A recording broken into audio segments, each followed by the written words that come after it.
Olá, bom dia a todos, bom dia a todas. Eu sou Eliane Cantanhede, sou colunista do Estadão e comentarista da Rádio Eldorado.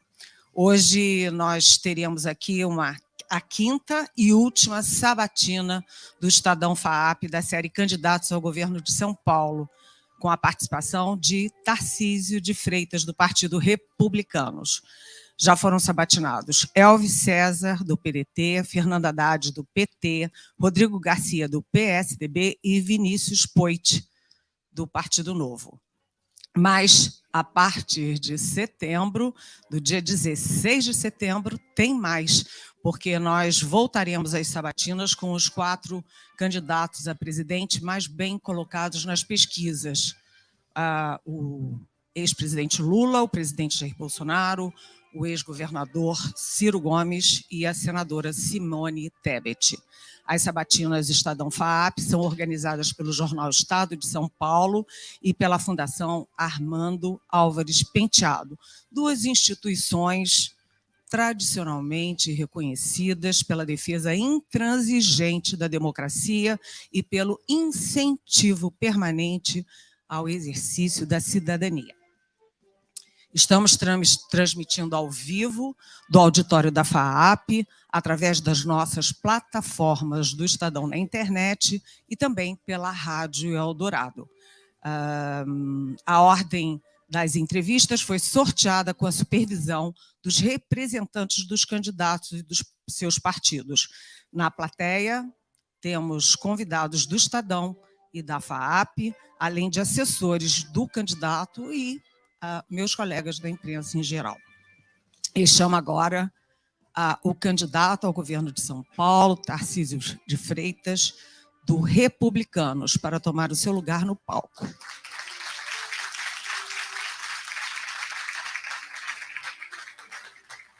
Muito obrigada, candidato, pela sua presença e espero que os presidentes também confirmem a sua participação nesse debate democrático. Obrigada. Os jornalistas Pedro Venceslau, do Jornal Estadão,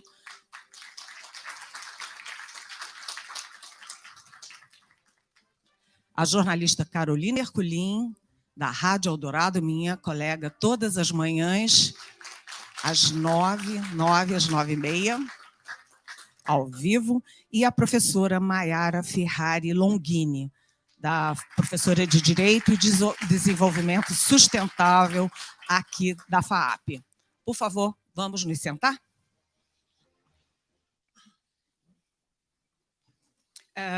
Nós teremos 4 blocos, cada um de cerca de 20 minutos. O intervalo entre eles será de 3 minutos. Os jornalistas do Estadão e a professora da FAAP farão perguntas no primeiro e no 4º e último bloco. No segundo e no terceiro, serão apresentadas questões enviadas através das redes sociais, que passarão, ou já passaram, pela curadoria do evento. E também haverá perguntas recolhidas pela reportagem do Estadão e foram gravadas junto a representantes da sociedade civil, líderes comunitários, personalidades da área cultural e também alunos da própria FAAP. Bem, assim, democraticamente, eu farei a primeira pergunta, que é uma pergunta, candidato, que o senhor já está muito acostumado com ela, mas que eu insisto para tentar entender. O senhor é um carioca, como eu. Eu estou aqui falando chiado, né?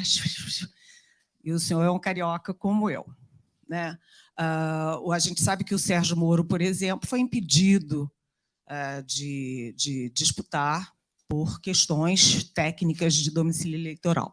Eu queria saber, como é que é essa história? O senhor nunca morou, o senhor nunca trabalhou aqui, né? E também queria saber aquelas suas declarações, quando o senhor pisou ali na bola ao falar que é preciso alguém de fora para dar conta do governo de São Paulo. O senhor acha mesmo que era preciso alguém de fora, um forasteiro, para cuidar de São Paulo? Bom dia a todos, bom dia, Eliana. Parabéns, FAAP, pela organização desse evento. Uma grande oportunidade da gente fazer um debate, colocar proposições, discutir problemas. Uma oportunidade para todos terem contato com os candidatos e com suas propostas. Eu acho que isso contribui para a democracia. Agradeço o honroso convite e a deferência.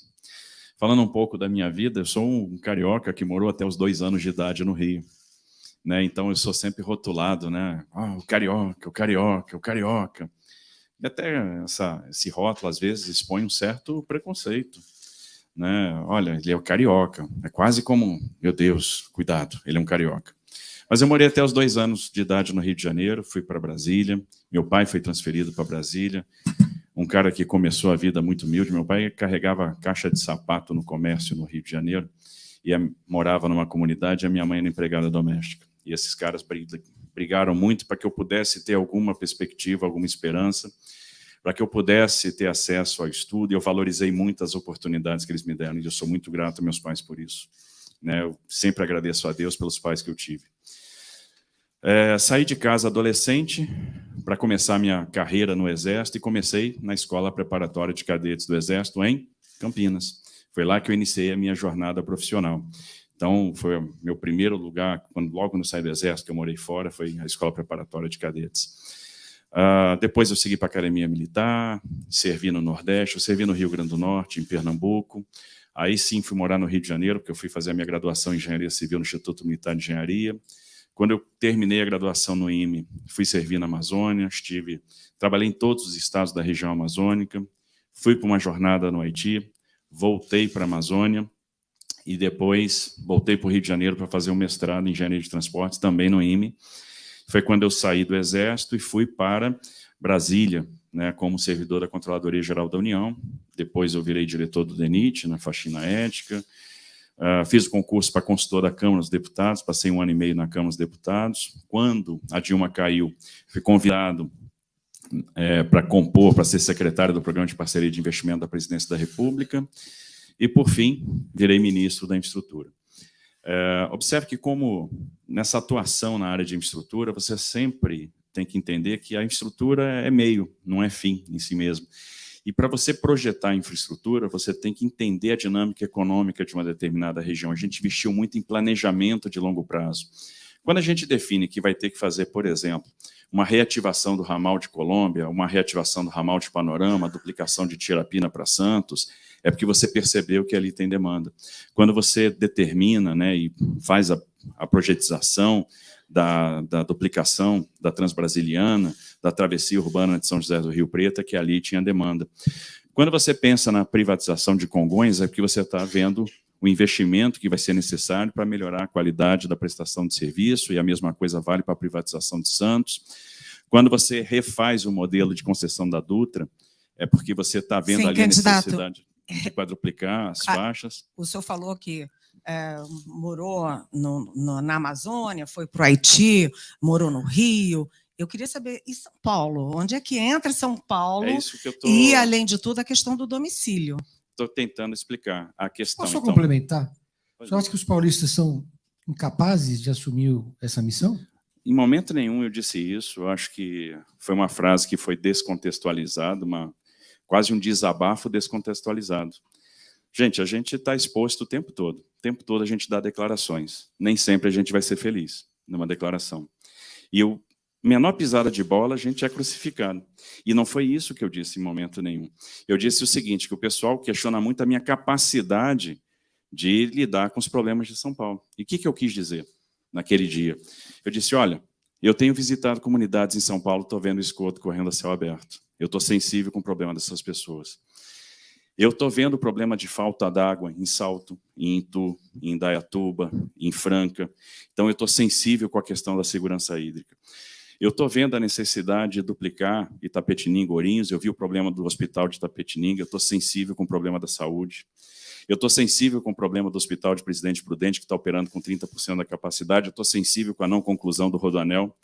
Eu estou sensível com a não chegada do metrô, por exemplo, em Guarulhos, com a não chegada do metrô no ABC Paulista, com a não chegada do metrô no Oeste.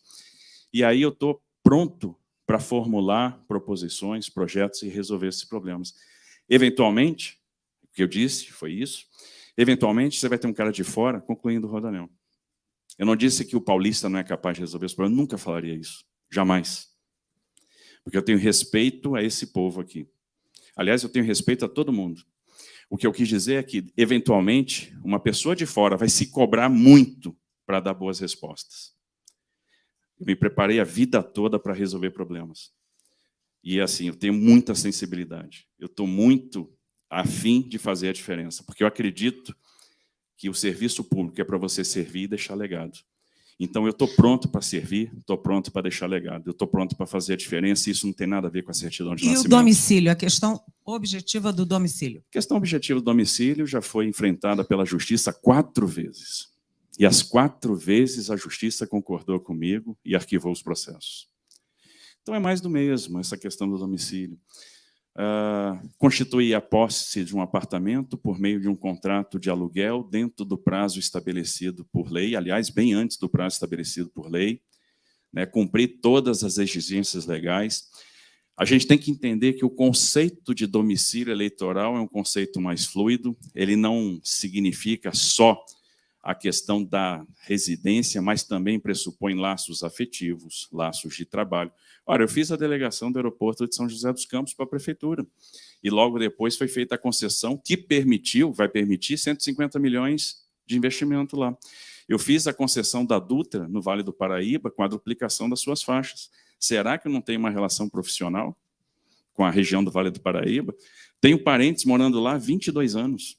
Tenho sobrinho morando lá, tenho cunhada morando lá, passava festas de final de ano lá. Ora, que lugar eu poderia escolher para fixar o domicílio, se não São José dos Campos, que eu já tenho um vínculo afetivo, um vínculo familiar e um vínculo profissional? Carolina Ercolim, por favor. O senhor fez essa manifestação sobre fora de São Paulo, quando estava explicando sobre transporte público.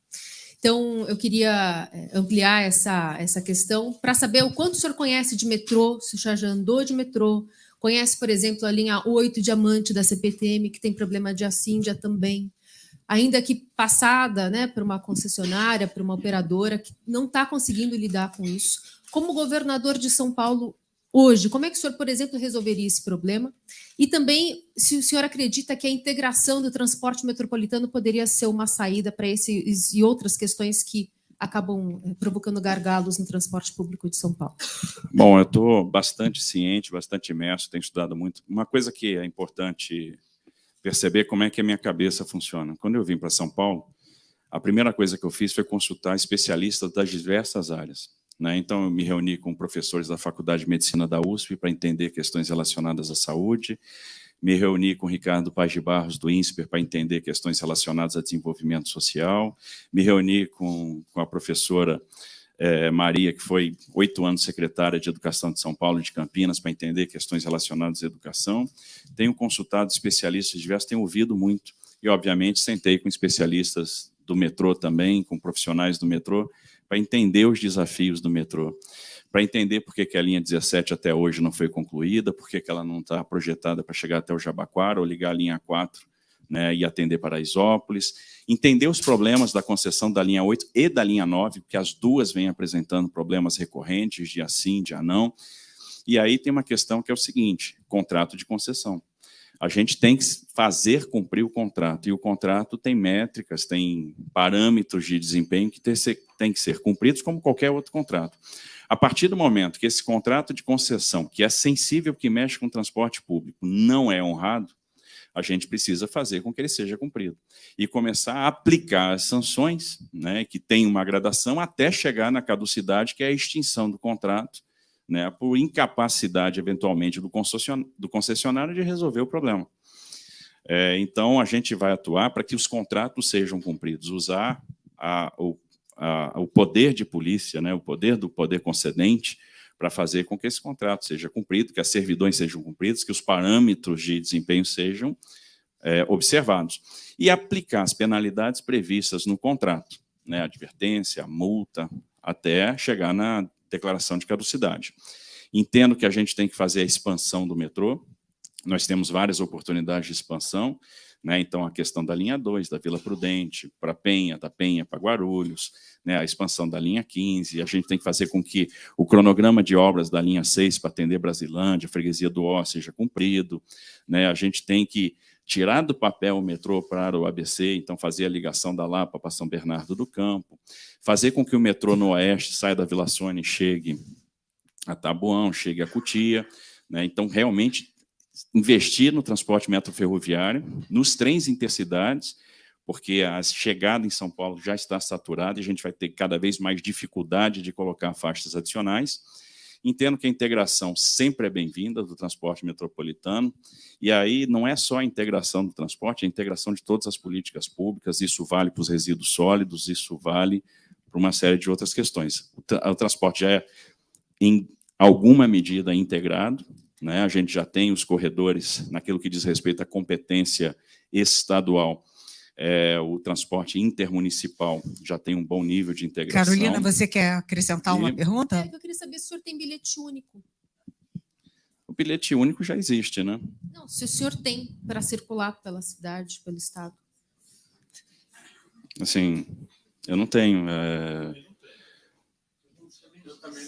Tudo bem, é relevante? Sabatinado é o candidato. Não, isso é importante para. Assim, não tem problema nenhum em ter também. Tá bom. Pedro. Candidato, o senhor se apresenta como um técnico, o senhor tem um perfil mais pragmático, diferente do presidente Jair Bolsonaro, e as pessoas se perguntam o tempo todo até onde vai o seu compromisso com o bolsonarismo, né? Qual a fronteira até onde vocês se encontram, onde vocês divergem? E a partir desse preâmbulo, eu pergunto para o senhor se o senhor assinou aquela carta pela democracia, se o senhor acha que aquela carta que foi alvo de um evento ali na Faculdade de Direito da USP é uma cartinha, ou se o senhor acha que é importante aquele evento que aconteceu e o simbolismo que ele teve. Veja, eu questiono o simbolismo daquele evento porque, para mim, tinha um cunho político-partidário. Para mim, um cunho de oposição ao presidente que estava muito claro, né? Então, tinha É engraçado que alguns signatários da carta, que são de partidos de esquerda, defendem ditaduras em outros países.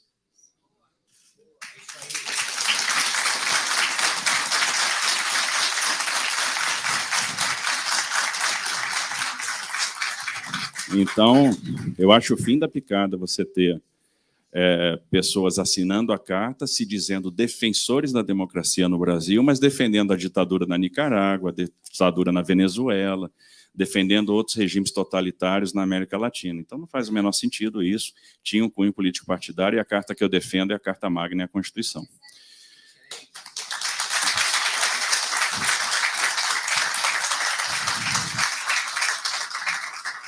E aí, qual é o meu compromisso, né, com o presidente? É o compromisso com o presidente que enfrentou crises muito severas e que apresentou resultados. O senhor nunca, em nenhum momento, se sentiu constrangido com as declarações do presidente Jair Bolsonaro, com as frases dele em relação à urna eletrônica, como em relação às mulheres, com os pitis que ele já deu com a imprensa? Em nenhum momento o senhor achou que ele passou dos limites? Pedro, você fica constrangido de ter um candidato à presidência da República que já foi preso e comandou o maior esquema de corrupção da nossa história?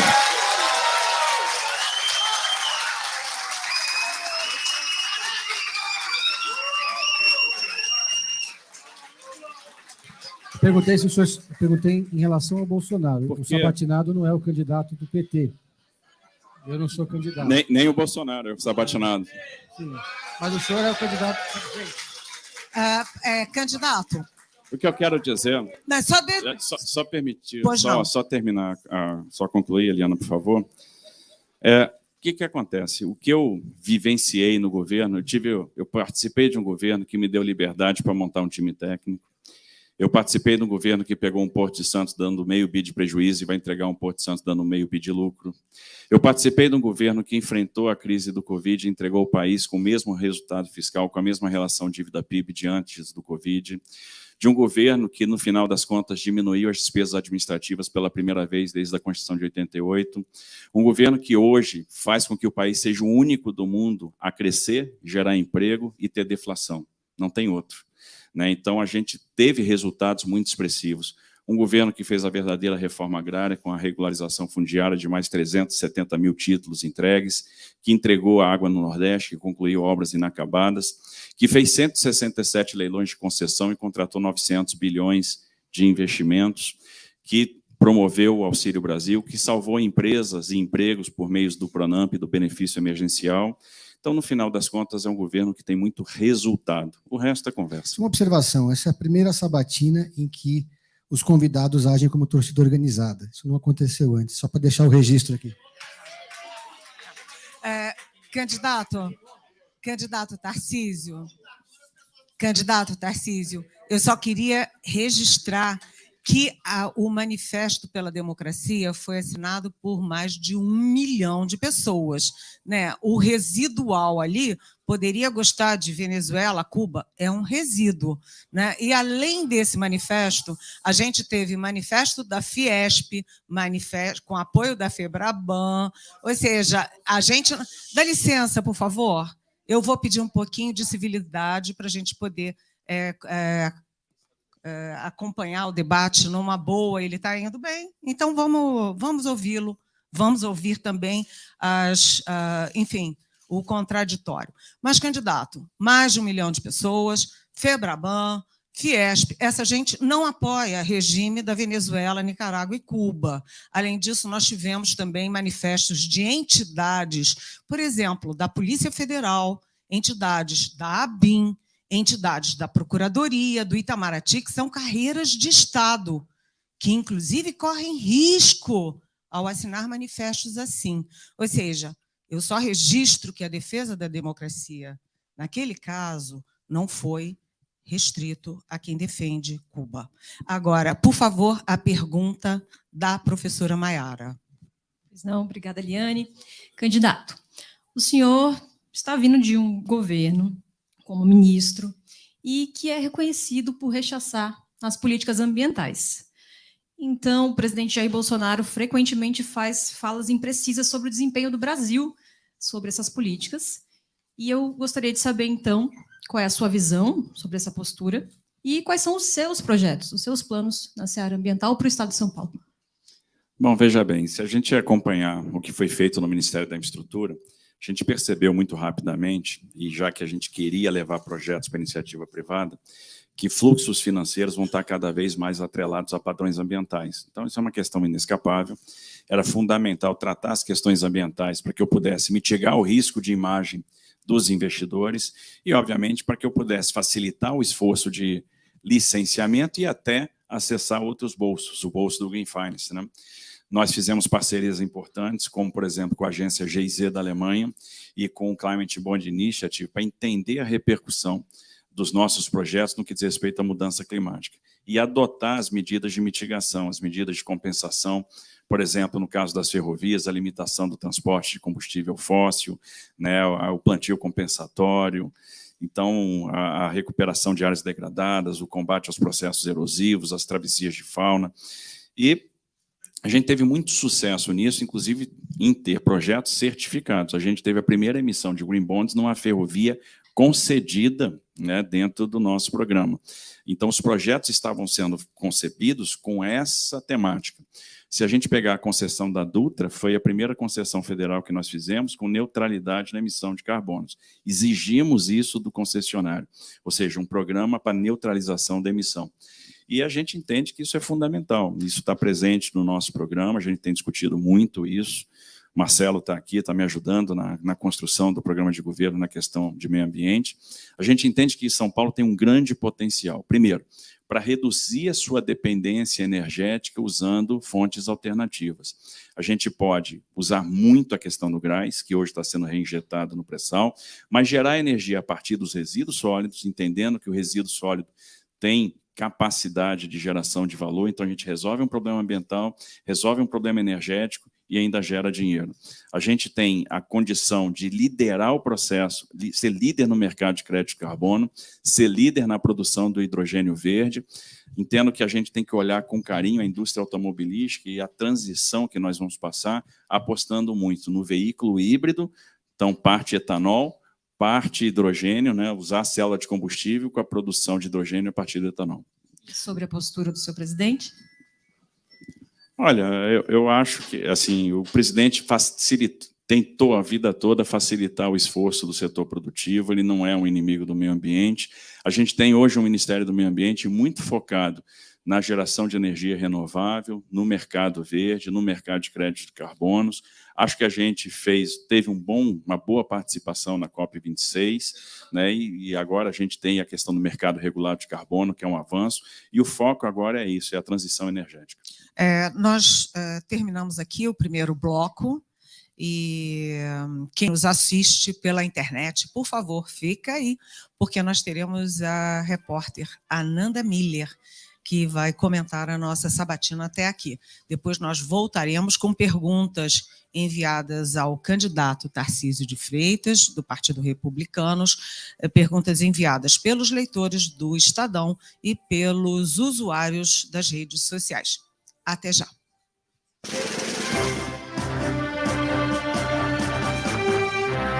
Bom dia para você que nos acompanha agora nesse intervalo do 5º dia de Sabatinas Estadão FAAP, aqui no auditório da FAAP. O convidado de hoje, Tarcísio de Freitas, candidato do Republicanos. Primeiro bloco um pouco mais longo, isso em decorrência do embate que está acontecendo, um embate de ideias muito quente, muito bacana, uma troca de ideias, de propostas, de projetos, participação também do público que está presente, lotando o auditório da FAAP. Nós temos ainda mais 3 blocos de aproximadamente 20 minutos, tudo isso para que você que nos acompanha possa ter todas as informações, todos os elementos para decidir o seu voto, decidir a sua opção no próximo dia 2 de outubro. Bom, além das sabatinas Estadão FAAP, nós temos outros produtos também aqui no Estadão, para que você tenha acesso a todas as informações que envolvem aí o processo eleitoral. Além, é claro, da nossa edição impressa, que sai todos os dias, e do nosso site, nós temos o agregador de pesquisas Estadão, que fornece aí a média Estadão de dados, ou seja, todas as pesquisas de intenção de voto que vêm vão sendo trazidas a público, elas são inseridas no nosso agregador de pesquisas e aí, a partir de cada nova pesquisa, essa média é atualizada. Você entra lá no agregador de pesquisas Estadão, você pode escolher ali por recorte de candidato específico, fazer um comparativo entre eles, ver o panorama geral, tudo para que você possa ficar muito bem informado. Claro, você também pode acessar nossa ferramenta novinha, saída do forno, que é o Feed Estadão, projeto muito bacana, do qual eu faço parte também, capitaneado pela Ana Sacomã e o time de jornalistas de ponta, que está trazendo para você todos os dias as principais informações do que está acontecendo na corrida eleitoral. Redes sociais dos candidatos, informações vindas do Tribunal Superior Eleitoral, as informações aqui das sabatinas Estadão FAAP, tudo no feed Estadão. Com formato aí de rede social, você pode pegar no seu smartphone ou até mesmo no seu notebook, no computador, pode fazer de conta que você está usando ali uma rede social, viu? Vai passando, fica informado, informações rápidas, mas com muita qualidade, com conteúdo para você ficar informado, não perder nada e decidir o seu voto. Claro, a Rádio Eldorado, que está aqui também hoje presente e esteve presente nas outras sabatinas, vai estar repassando todos os dias também programação específica com os seus jornalistas, radialistas e com os colunistas aqui do Estadão. Bom, esse intervalo está acabando, a gente vai para o segundo bloco. Eu devolvo para Eliane Cantanhede, que está à frente dessa sabatina, e logo mais, no próximo intervalo, eu volto com mais informações para você e um convidado especial. Não percam, até mais. Atenção, atenção. Eu vou pedir silêncio à plateia, por favor. Temos uma casa lotada hoje, bastante gente, e eu peço, por favor, silêncio.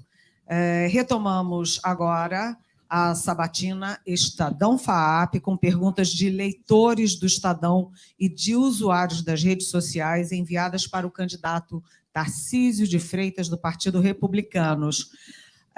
Ele é candidato ao governo de São Paulo. A primeira delas é do Eduardo de Andrade Bressan, engenheiro agrônomo, da Universidade Federal de São Carlos. Ele diz o seguinte, que a FAPESP, que é a Fundação de Amparo à Pesquisa do Estado de São Paulo, possui um papel extremamente importante no fomento à pesquisa.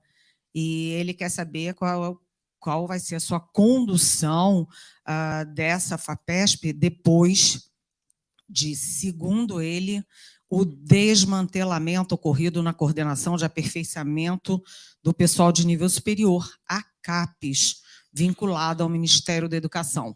Ou seja, o que ele quer saber? A FAPESP vai correr o mesmo risco da CAPES? Olha, a gente tem um plano de governo que está muito focado na geração de emprego. E para a gente gerar emprego, nós vamos caminhar em duas vertentes. Primeiro, a vertente do incentivo ao investimento, né? E esse incentivo ao investimento tem várias dimensões: a dimensão energética, a dimensão tributária, a dimensão da capacitação profissional, a dimensão da infraestrutura, a dimensão da desburocratização. A segunda forma de promover realmente esse desenvolvimento, essa geração de emprego, é o investimento maciço em inovação. Então, todas as instituições dedicadas à pesquisa no estado de São Paulo são importantes. Então, a FAPESP, que congrega essas instituições, essa rede de inovação, de tecnologia, né, de ciência, ela vai ser prioridade. A gente tem que investir em ciência, tem que investir em inovação. Os estados americanos que mais crescem hoje são os estados que mais investem em inovação. Aqui, nós também, no Brasil, temos bons exemplos de estados que estão crescendo bastante e investindo em inovação. A inovação é fundamental até para a resolução de problemas que nós temos no setor público. Então, usar o IPT, usar toda a rede FAPESP, incentivar o nosso parque tecnológico, né? São Paulo tem aí parques importantes, né? E a gente tem que promovê-los e, na verdade, ampliá-los. Então, a gente não pode ficar com a ciência restrita, por exemplo, em São José dos Campos, em Campinas, em São Carlos. A gente tem que levar a gente tem que incubar startups, fomentar a inovação, fomentar o desenvolvimento da pesquisa, criar novos parques tecnológicos em outras regiões do estado, inclusive em áreas que são mais deprimidas economicamente. Então, o compromisso que eu faço é um compromisso com a pesquisa, com a academia, com a ciência. Tenho uma boa base acadêmica, né? Tive a oportunidade de passar por grandes escolas e verificar a importância disso. E eu sei como a inovação vai nos permitir dar um salto. A segunda pergunta é do Belvino Bento de Souza Filho, de Presidente Prudente. Ele lembra do crescente déficit habitacional, que chega agora a 1,5 milhão de moradias, e o agravamento das famílias que estão na rua, né, comendo pão que o diabo amassou. E ele pergunta qual será a sua política para moradia, política habitacional no caso de sua vitória, e qual é a sua intenção em relação à CDHU, que foi, enfim, extinta, né? A extinção foi aprovada em lei pelo governo Dória, e ontem mesmo o candidato Poit, do Partido Novo, defendeu mesmo a extinção. Bem, então, política habitacional e CDHU, por favor. Bom, nós temos aí um déficit habitacional muito grande, que envolve, no final das contas, 3 dimensões. São aquelas pessoas que já não suportam mais o aluguel, são aquelas pessoas que estão em áreas de risco, que precisam ser removidas, e são aquelas pessoas que já estão em situação de rua, né? E esse número é crescente, a gente está vendo aqui na cidade de São Paulo, né? Cada praça virou um acampamento, é uma situação que choca quem chega aqui. Eu venho fazendo leilões de infraestrutura e vindo a São Paulo há muitos anos por causa da minha relação com o mercado, com a minha relação com a infraestrutura, e nunca tinha visto a situação do jeito que está. É uma situação que choca e que desperta em nós a sensibilidade. Eu entendo que a gente tem que ter uma política habitacional muito pesada, né? Tem que ser uma prioridade absoluta, até porque essa política habitacional está relacionada com outras políticas públicas.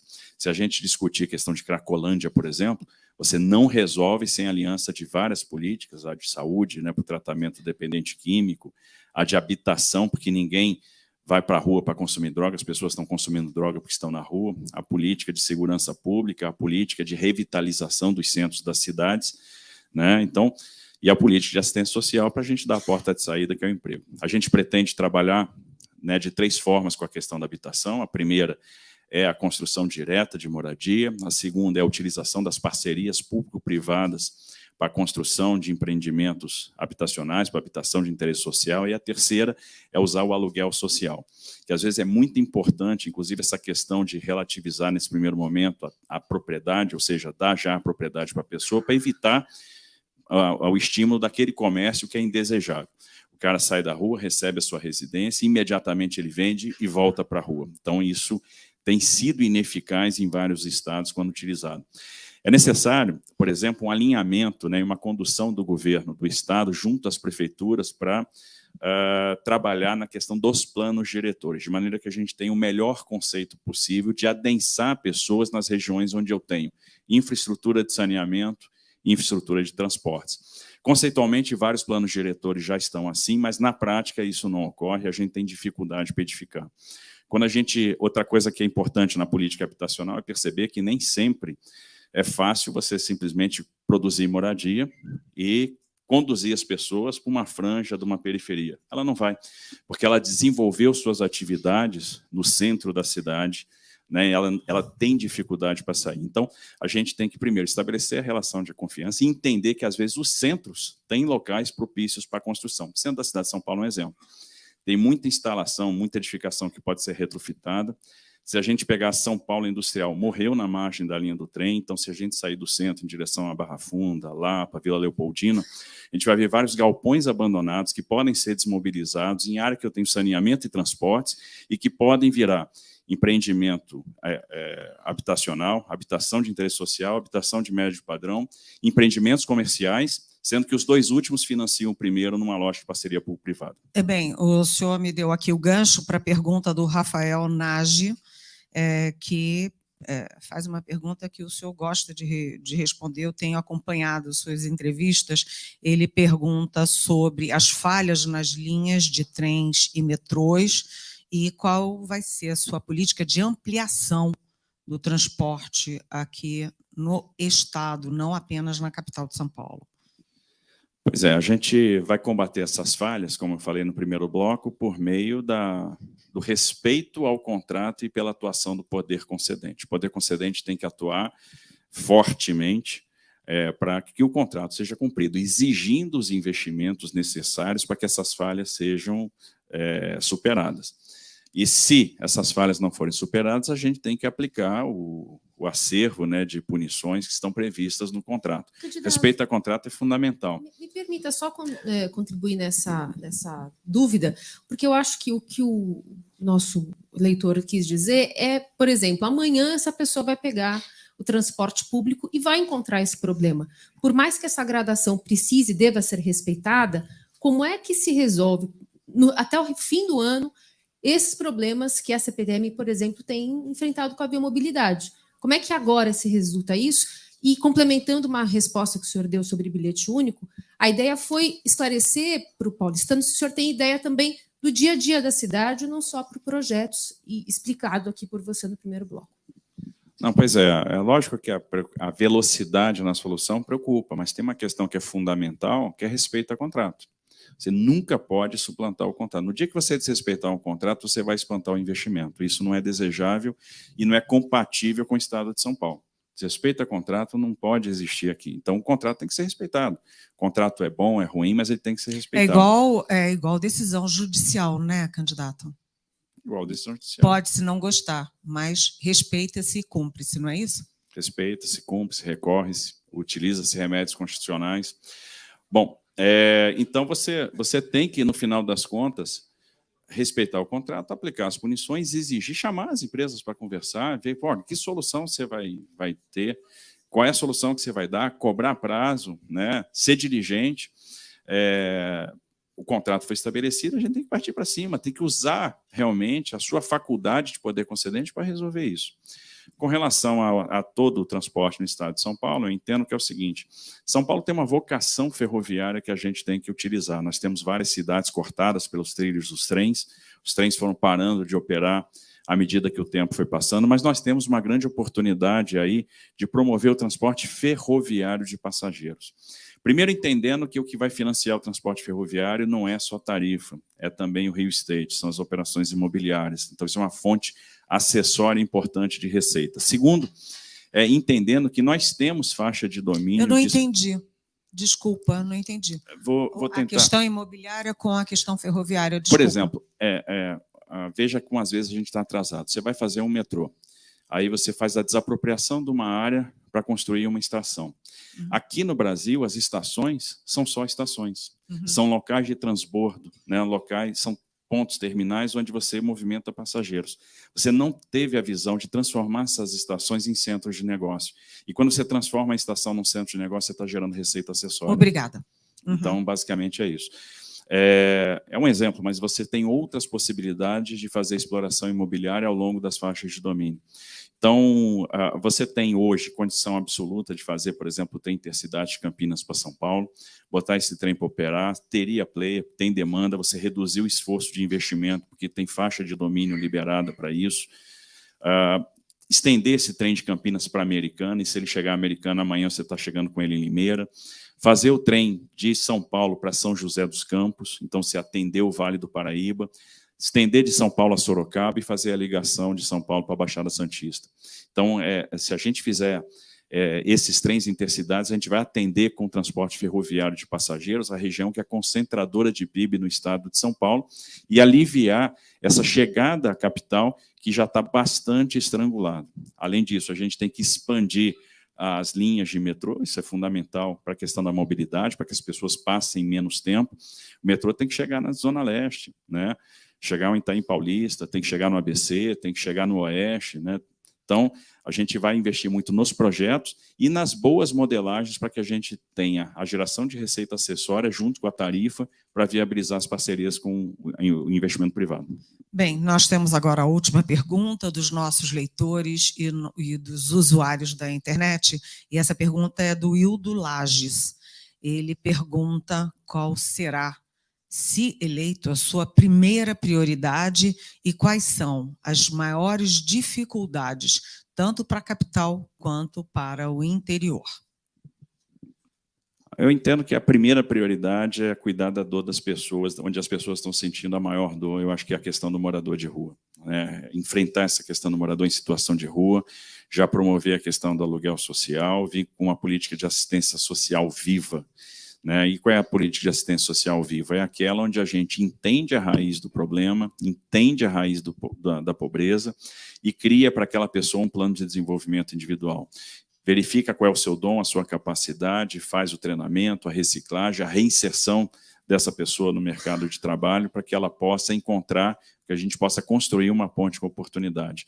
Então, essa questão da habitação, acho que tem que ser enfrentada de imediato, porque ela acaba tendo interconexão também com outras questões importantes, como, por exemplo, a percepção ou a falta de percepção de segurança pública. Então, é uma questão que tem que ser atacada imediatamente.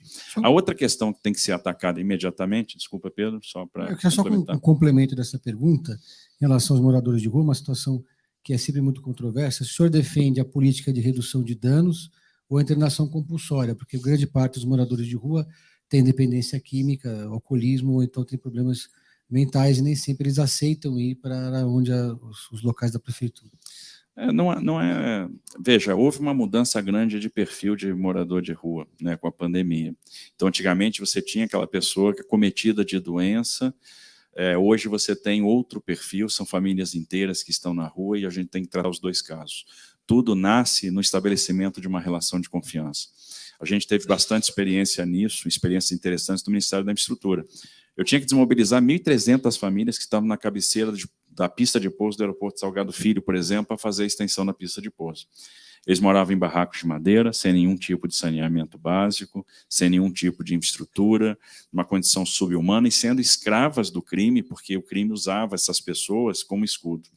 E você chega para essas pessoas e diz o seguinte: eu vou dar para vocês uma casa, nós vamos fazer a compra assistida, vou dar para vocês uma residência, um CEP, uma escritura. Parece um excelente negócio. E qual é a resposta que você ouve? Não vou.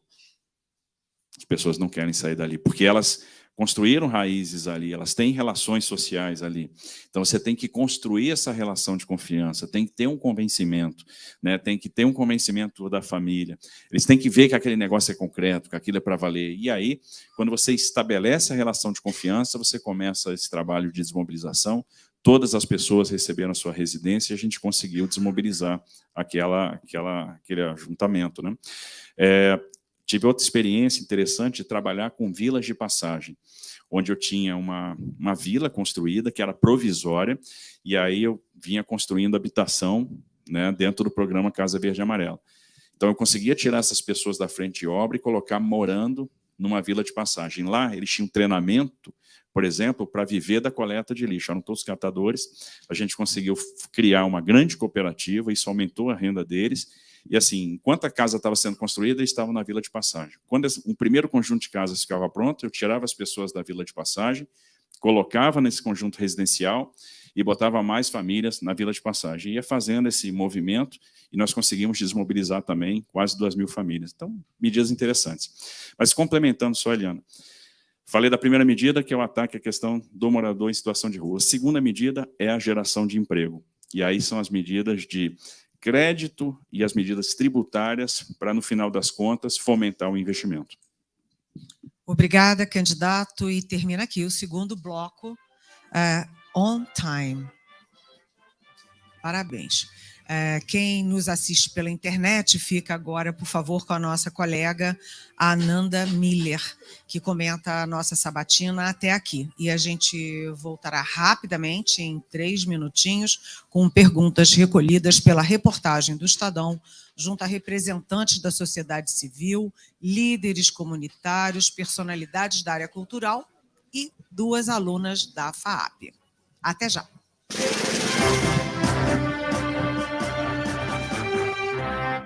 A gente volta aqui em mais esse intervalo da Sabatina Estadão FAAP, segundo bloco de 4, mais 2 blocos ainda devem ser realizados, serão realizados na sequência. Lembrando que você acompanha a Sabatina e a repercussão da Sabatina também através das redes sociais do Estadão, no nosso canal no YouTube e, é claro, no feed Estadão. Os bastidores, o público, a presença do público aqui, dos apoiadores, você pode acompanhar no feed Estadão. Vou pedir para chegar aqui pertinho de mim, ministro, ex-prefeito, Gilberto Kassab, muito obrigada por atender aqui o Estadão também nesse intervalo. A sua avaliação desses primeiros 2 blocos com o candidato Tarcísio de Freitas. A avaliação é muito positiva, em primeiro lugar, pelo nível do debate.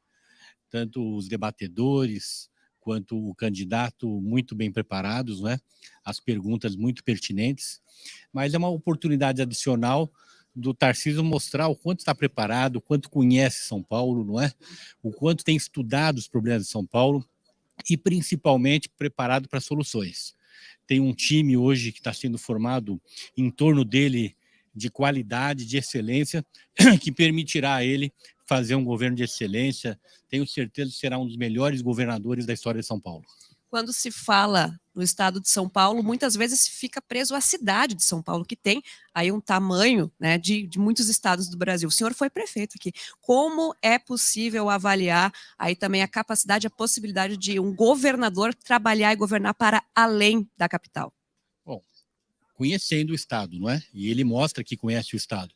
Ele mostra, em primeiro lugar, a preocupação com as pessoas que moram no Estado. Ele deixou claro que a sua prioridade ao assumir o governo será cuidar daquelas pessoas mais desfavorecidas, em situação de rua, em situação de dificuldade de acesso à saúde pública. E essa é uma condição presente em todas as grandes cidades do estado de São Paulo, que tem sido muito bem estudada por ele.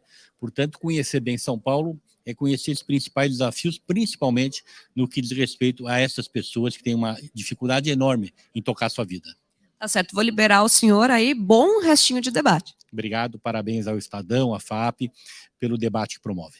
Muito obrigada. Esse é o ex-ministro, ex-prefeito Gilberto Kassab, conversando conosco aqui no intervalo da Sabatina Estadão FAAP.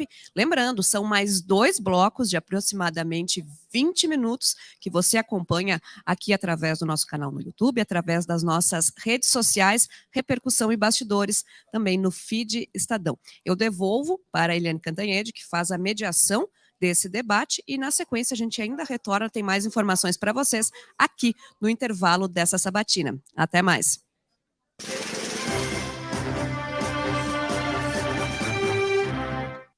Bem, seguimos agora. Opa, desculpa, esqueci o microfone. Continuamos agora a nossa sabatina Estadão FAAP, que tem como convidado hoje Tarcísio Gomes de Freitas, que é candidato ao governo de São Paulo pelo Partido Republicanos. Nesse bloco serão exibidas perguntas gravadas por representantes da sociedade civil, por líderes comunitários, personalidades da área cultural e 2 alunas da FAAP. Vamos à primeira delas, por favor, que é da Joana Miralha, diretora do Instituto Superação. Por favor. Caro candidato, segundo dados da OMS, 84% das crianças e jovens não praticam o mínimo de atividade física regular recomendado. Sabemos que a inatividade física acarreta em questões de saúde mental e física. A Unesco lançou um relatório internacional pedindo que países invistam em educação física escolar, já que é uma ação de baixo custo e alto impacto e que pode reduzir em até 30% as questões de depressão e ansiedade e melhorar em até 40% os resultados acadêmicos. Com isso, sabemos que a educação física é um importante aliado para as questões da defasagem de aprendizagem que estamos enfrentando. Gostaria de saber qual que é a sua proposta de política pública para a educação e para o esporte. Muito interessante a pergunta, porque no final das contas ela aborda várias questões fundamentais que às vezes passam despercebidas. Primeiro, na questão de política pública de saúde, observa, falou educação e esporte, mas isso tem tudo a ver com saúde. A gente vai adotar uma visão de integração horizontal, onde a promoção e a prevenção têm muita importância. Então, a gente vai investir muito em promoção da saúde, em prevenção da saúde, obviamente, isso aliado à questão da telemedicina, aumento da eficácia da atenção primária, para que as pessoas não tenham que ir para a unidade de pronto-atendimento, para o pronto-socorro, para descomprimir urgências e emergências. As escolas têm que ser centros, locos de integração com a sociedade e, portanto, é importante que a gente tenha os equipamentos para a prática de esporte na escola e que isso seja incentivado como atividade extracurricular. Então, nós vamos investir muito nessa lógica de escola integrada para fazer a promoção da saúde dentro da escola por meio da atividade física. E tem uma questão que é fundamental, que foi tratada na pergunta e que passa despercebida e é um inimigo silencioso da sociedade hoje: a depressão. Nós vamos ter uma política voltada para o enfrentamento da depressão, porque muitas vezes as pessoas não percebem que tem. Quando tem, não procuram auxílio. E a gente está sofrendo, vendo pessoas queridas indo embora com suicídios, e isso tem uma relação com a depressão. A gente está vendo as pessoas sofrendo com síndrome do pânico, isso tem uma relação com a depressão. Então, é uma chaga dessa sociedade moderna e que precisa ser atacada, e nós temos uma política pública específica para o enfrentamento da questão da depressão. A segunda pergunta é de uma aluna da FAAP, por favor. Olá, eu sou Giovana Ariane, estudante de jornalismo aqui da FAAP, e eu tenho uma pergunta para o candidato. Candidato, levando em consideração que você é ex-ministro da Infraestrutura, quais são seus projetos para o transporte intermodal e mobilidade urbana aqui para São Paulo? Bom, muito bem. Primeiro, a promoção do transporte ferroviário, o resgate do transporte ferroviário, né? Principalmente em parceria com o governo federal, para a gente ver a revitalização da Malha Sul, da Malha Oeste, a ligação Mairink-Bauru, Bauru-Corumbá, a ligação da Malha Sul, que passa pelo sudoeste do estado, com São Paulo e Sumaré, e também o Porto de Santos. Atuar junto ao governo federal para que a desestatização de Santos seja uma realidade. É o renascimento da Baixada Santista, porque lá a gente está falando de 20 bilhões de investimentos na atividade portuária. Porto de Santos vai se tornar o maior hub de contêineres da América Latina, e o Porto de Santos vai ser o maior porto do Hemisfério Sul. Vão ter o fomento da atividade de turismo, porque a gente sai de um berço para 4, e muitos investimentos na mobilidade urbana, com o viaduto da Lemoa, nós vamos ter o túnel do Maciço, né, que é a ligação Santos-São Vicente, nós vamos ter ali também a travessia seca Santos-Guarujá, que é um pedido de tantos anos, né, e vai ser viabilizado por meio dessa modelagem de Santos. A gente detalhou um pouco a questão da mobilidade urbana aqui da capital, as extensões de linhas de metrô, mas assim, nós temos a necessidade também de olhar pela mobilidade em outras regiões. Na Baixada Santista, por exemplo, nós temos a extensão do VLT em São Vicente para a área continental, que é uma coisa fundamental. A ligação com o litoral norte é muito importante, com o contorno de Caraguatatuba, o contorno de São Sebastião. A revocação do Porto de São Sebastião é fundamental, que é um porto que hoje opera líquidos e tem muito mais potencial em função do seu calado. Nós temos aí investimentos importantes em rodovias, como a duplicação da Raposo entre Ourinhos e Itapetininga. Nós temos aí os investimentos na Santos Dumont e na Adhemar de Barros, na chegada em Campinas. A necessidade de melhorar a ligação de Mirassol para Rio Preto, de Capão para Itararé, enfim. Temos muitos projetos para tirar do papel e a infraestrutura vai ser uma alavanca para o crescimento, geração de emprego e para a melhoria da competitividade. Agora, a terceira pergunta é de uma outra aluna da FAAP.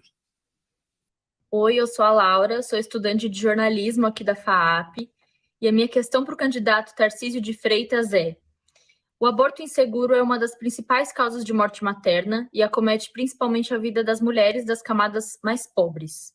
O senhor disse ser contra o aborto por ser cristão, mas o Estado brasileiro é laico e estamos falando de uma questão de saúde pública que envolve a vida de milhares de mulheres. Por que, então, continuar com a criminalização do procedimento?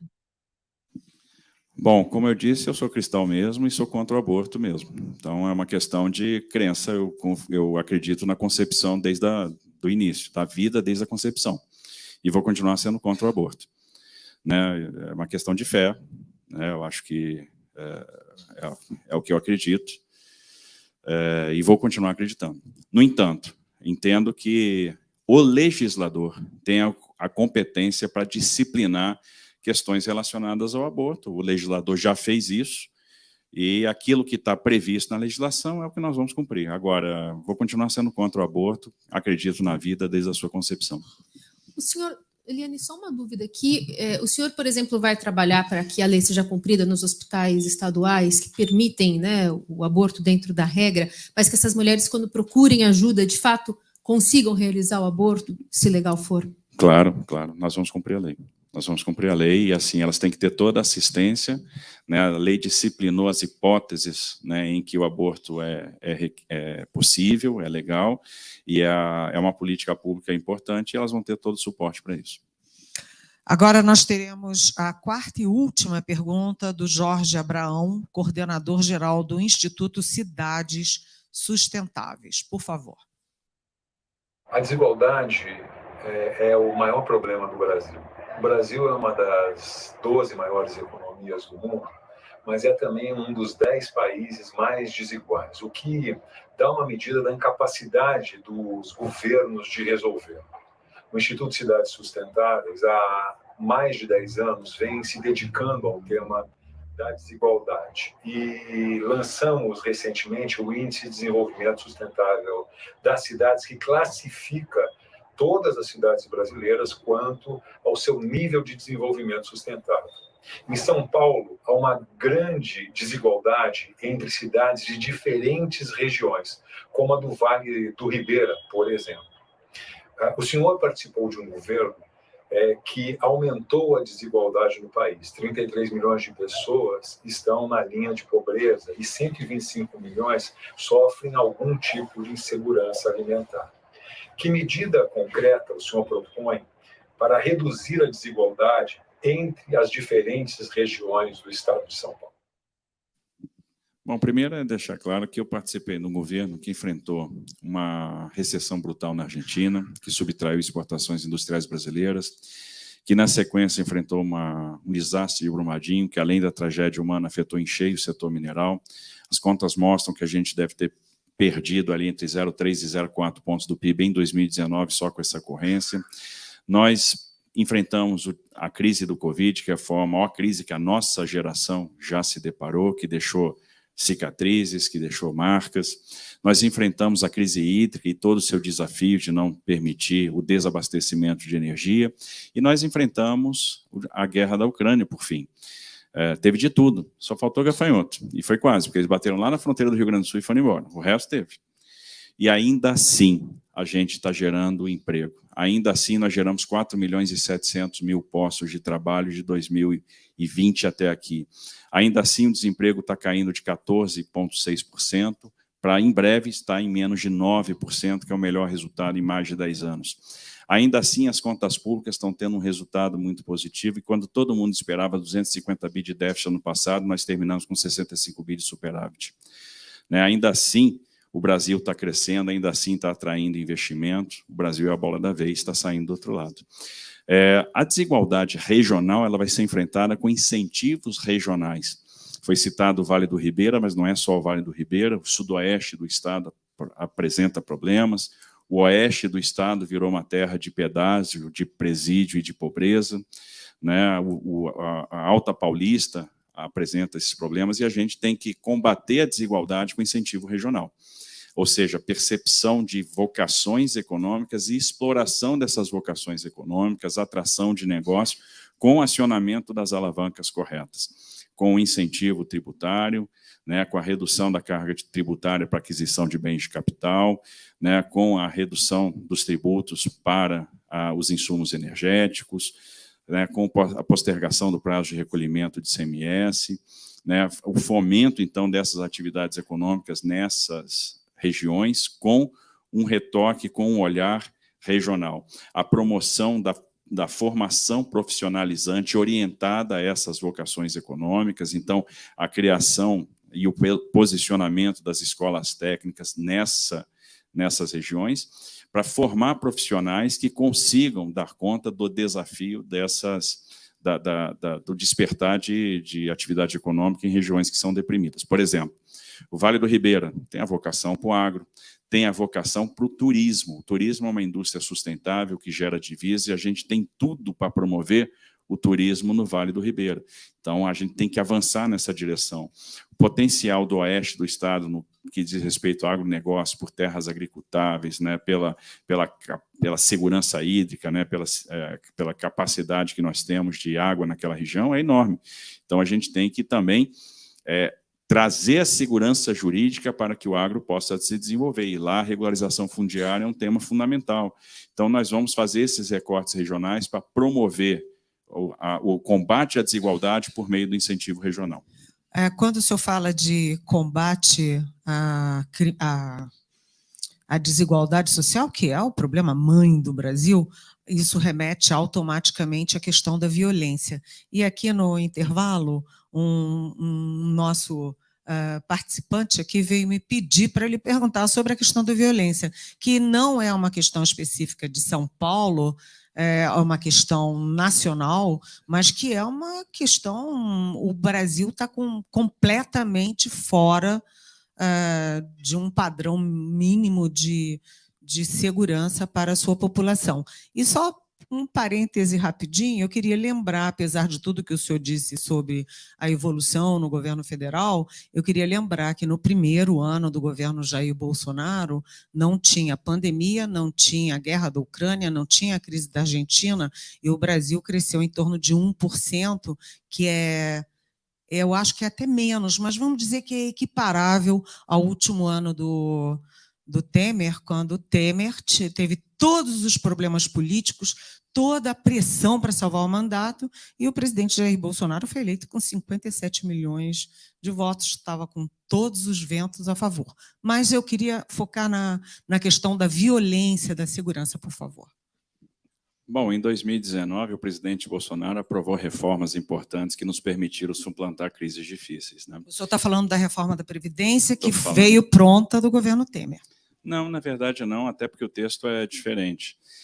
Eu estou falando, por exemplo, se você voltar em 2014 e pesquisar as causas do baixo crescimento estrutural do Brasil, isso dito pelos economistas, você vai ver que eles apontavam que o Brasil não crescia porque nós não tínhamos uma reforma da Previdência, uma reforma trabalhista, não tínhamos investimento em saneamento básico, nós não tínhamos investimentos em infraestrutura, nós não tínhamos uma facilidade para a execução de negócio, ou seja, a gente falhava na questão do e-business, né? Então, uma dificuldade muito grande, uma burocracia muito grande para fazer negócios.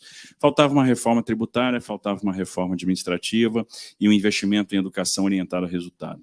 Bom, nesse período, a gente, de 2016 para cá, que foi uma virada de chave, a gente saiu de uma era anti-business e entrou numa era pro-business, você teve a aprovação da reforma trabalhista no governo Temer, mas no governo Bolsonaro você teve a aprovação da reforma da Previdência, você teve a aprovação da Lei da Liberdade Econômica, você teve a aprovação do Marco do Saneamento Básico, que era algo empurrado para baixo do tapete. Só no ano passado a gente contratou 50 bilhões de reais de investimento em saneamento básico, que era algo que era esquecido. Nós fizemos os 167 leilões de infraestrutura, mesmo com toda a pandemia, né, a gente conseguiu atrair o capital privado, contratando 900 bilhões de reais. Eu trabalho há bastante tempo na área e nunca tinha visto nada parecido. Ou seja, houve capacidade de estruturar projetos de qualidade, projetos que têm reserva de liquidez, projetos que combatem o risco de câmbio, projetos que combatem o risco de demanda, ou seja, tem uma inteligência por trás de cada um desses projetos que foi levado ao mercado. Ou seja, nós avançamos a passos largos, a autonomia do Banco Central, uma coisa super importante, porque o Banco Central foi o primeiro a elevar juros, vai ser o primeiro a baixar juros, ou seja, se comportou de uma maneira que é referência para o mundo no dia de hoje. Nós plantamos neste governo as bases para a gente ter um crescimento muito forte. E se você voltar nos números de 2020 até março, tudo apontava, pegando a arrecadação, etc., tudo apontava para um crescimento em 2020 que ia ficar na ordem dos 3,5%. Isso não aconteceu por causa da pandemia. Mas, candidato, então eu queria entender, eu acho que muita gente quer entender, por que mais de 20 assessores da cúpula do Ministério da Economia abandonaram o governo dizendo que não conseguiam fazer nada e não conseguiam atingir aquelas metas, aqueles objetivos liberais que o presidente prometeu em 2018. Aí eu cito, inclusive, secretário da Receita Federal, secretário do Tesouro, secretário da Privatização.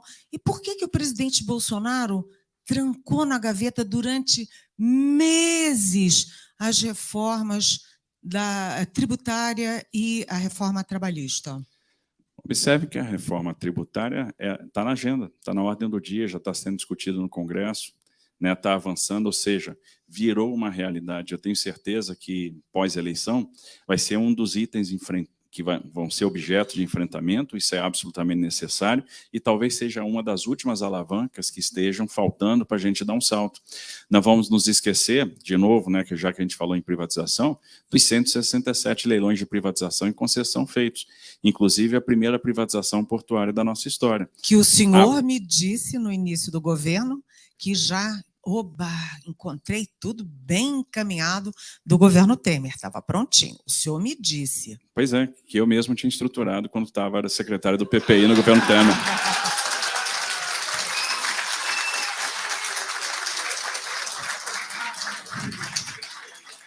Não vamos nos esquecer, por exemplo, da privatização da Eletrobras. 33,7 bilhões, o segundo maior negócio do mundo em 2022, e de quebra mais 32 bi que estão sendo aplicados na conta de desenvolvimento energético para baixar a tarifa de energia. Ou seja, você vendeu a empresa, você desmobilizou, você trouxe governança, aumentou a sua capacidade de investir em investimento esse que vai ser utilizado na segurança energética, que a Eletrobras tinha perdido a capacidade de investir, estava fora do jogo, e além de tudo, você botou dinheiro na CDE para baixar a conta. Ou seja, você vendeu, deu governança, recuperou a capacidade de investimento e baixou a tarifa. E a questão da violência da segurança, candidato? Bom, a questão da segurança. Nós tivemos aqui no Brasil, e aí, diferentemente do que foi colocado na introdução da pergunta, o menor índice de homicídios desde 2011. Isso amplamente divulgado aí nas matérias jornalísticas. Ou seja, nós tivemos, sim, avanço na segurança pública e a gente vai enfrentar a questão da segurança pública com estratégia, com inteligência, com ação. Primeira coisa, integrando as forças policiais, trabalhando em conjunto com o governo federal, que é muito importante, integrando, trazendo o Detecta para cá, disseminando a utilização desses sistemas, utilizando o geoprocessamento para monitorar áreas de risco, para que a gente possa, ou áreas de reincidência de ação criminosa, para que a gente possa ter inteligência na alocação da força policial, para que a gente tenha inteligência na distribuição dos recursos nas cidades, para melhorar a eficácia do patrulhamento ostensivo, compartilhamento de inteligência com o governo federal para atuar na asfixia financeira do crime organizado, para atuar no combate às quadrilhas de receptação e no monitoramento de instalações críticas que hoje servem ao crime, e na valorização da força policial. E essa valorização em todas as suas dimensões. A valorização na questão efetivo, com concurso público, a valorização na questão salário, porque a gente não pode ter o estado mais rico do Brasil pagando um dos piores salários do Brasil para suas forças policiais, isso vale para a Polícia Penal, para a Polícia Militar e para a Polícia Civil.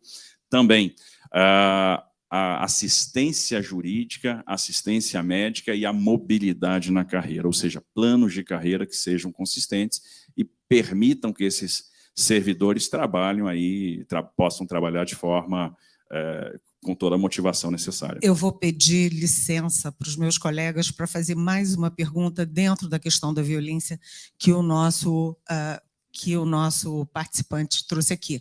A base governista tem um projeto no Congresso Nacional com o apoio direto do presidente da República para retirar o controle dos governadores sobre as polícias estaduais, as PMs, etc. O que o senhor acha disso? O senhor está satisfeito com essa ideia de, se for eleito, passar o controle da polícia de São Paulo para Brasília?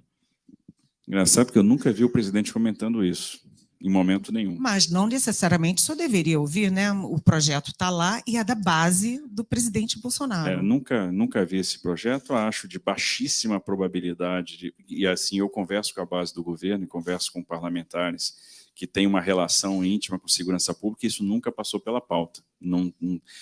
Pelo contrário, eu vi o governo agora se empenhando para aprovar o fim das saidinhas, que é uma coisa muito legal. Eu acho que não tem que ter saidinha, lugar de bandido é na cadeia mesmo. E, enfim, entendo que a gente... o que eu vi o presidente falando, para mim, por exemplo, é o seguinte: respeite a sua polícia, trate a sua polícia como ela merece ser tratada. E é o que nós vamos fazer aqui em São Paulo, dando capacitação, dando estrutura e valorizando o homem. Então, esse projeto, na minha opinião, não está no radar. E o senhor é contra ele? Eu acho que a polícia é uma competência do Estado. É isso que está disciplinado na Constituição. Bem, nós chegamos ao final nesse segmento e no próximo bloco o candidato ao governo de São Paulo pelo Republicanos, Tarcísio de Freitas, volta a responder aos nossos entrevistadores aqui presentes. Agora, quem está na internet fica com Ananda Miller comentando essa fase da entrevista. Obrigada.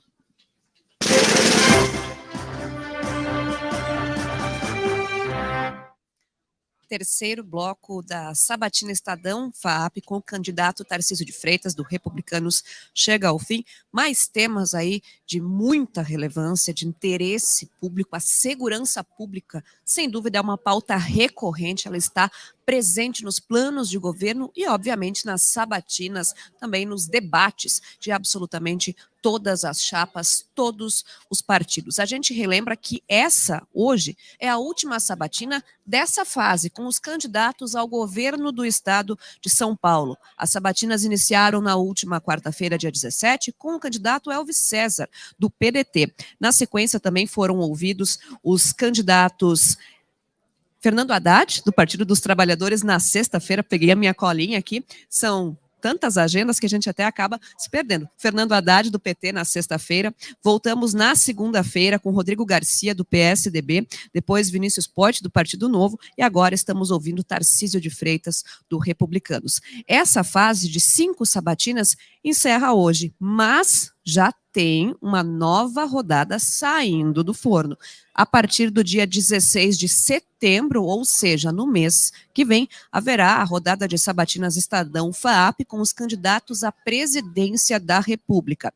Da mesma forma como foi feito agora, o critério de escolha são os candidatos que estão melhor colocados, nas primeiras posições nas pesquisas de intenção de voto. O sorteio que já foi realizado coloca aí a presença do candidato do Partido dos Trabalhadores, Luiz Inácio Lula da Silva, também Jair Bolsonaro, candidato do PL à reeleição da presidência, também Ciro Gomes, do PDT, e Simone Tebet, candidata do MDB. Essas 4 candidaturas já foram convidadas para a sabatina Estadão FAAP, que começa a partir do próximo dia 16 de setembro. A gente relembra que todas as sabatinas estão sendo transmitidas através do canal do YouTube do Estadão, também através das nossas redes sociais. Você acompanha todos os desdobramentos, isso para que você possa aí escolher, fazer a sua escolha consciente, com muita informação, com muito embasamento,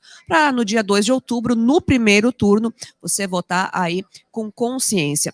Bom, a gente está chegando ao final de mais esse intervalo, muita movimentação do público, da plateia, que acaba querendo participar também nesses momentos, chegar perto do candidato. Na sequência, a gente vai para o quarto e último bloco dessa sabatina com Tarcísio de Freitas. Eu devolvo o comando à minha colega Eliane Cantanhede, que junto com os jornalistas do Estadão e com a professora da FAAP, vão dar seguimento a essa última etapa de sabatina. Até mais. Obrigada.